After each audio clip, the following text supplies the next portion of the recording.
This VAWatchdog.org news video is brought to you by Bergman & Moore, LLC. Former VA attorneys now fighting VA for you.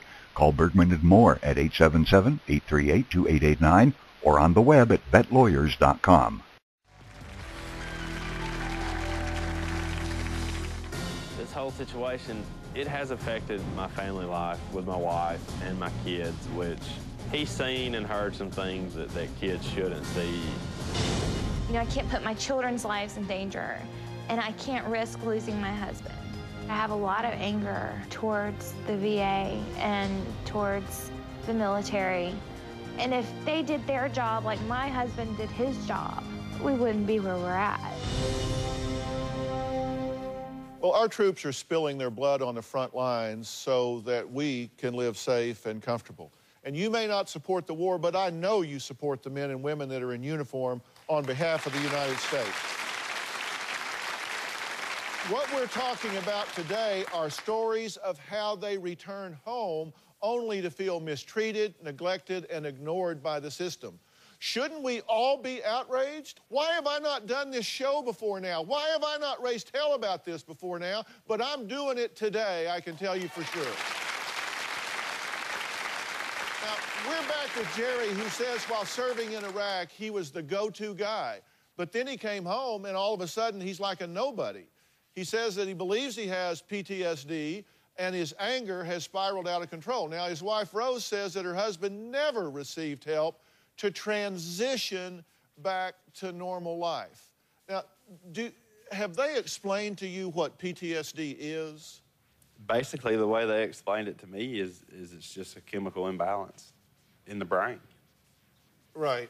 I brought today an expert into the show. He's the head of the Dr. Phil advisory board for the show here. He is author of a book called The Stress Answer, which deals with all the things that we're talking about with regard to PTSD. So, Dr. Lawless, let me first welcome to the show. Thank you for being here. And I want to thank you for all the work that you have done on PTSD and on stress brain reactions, and certainly all the work that you have done with the military. But, Dr. Lawless, this is not a simple problem, is it? No, it's a very complex one. You say there are two parts of the brain that are antagonistically involved in this. Can you explain? I think you've got a brain in your hand. Well, I have kind of a brain, not a real one. This is the frontal brain. And this is the frontal lobe, and it gets very slow in its frequency. So you have this kind of free association, and then you have the temporal lobes that get very agitated, and there's a battle between the two of them. So you have to basically find ways of stimulating the frontal lobe as well as relaxing and centralizing the temporal lobe. So there are antagonistic forces going on here at one point. Absolutely. If we will get this gentleman to the P&P Center in Dallas, Texas, will you work with him with regard to his PTSD neurologically and psychologically? Absolutely. I would consider it an honor. And shouldn't have to. Shouldn't have to. VA ought to be doing it. Coming up, we'll meet the parents of a Marine who say they tried to get their son help for what they believe was severe PTSD.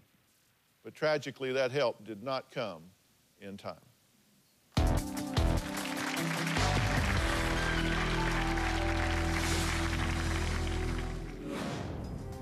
Debbie found Jeff in the kitchen. He had been drinking, and he was crying. He threw 2 dog tags at me and said, "Don't you understand your brother's a murderer?" I knew I was losing him. You could feel it.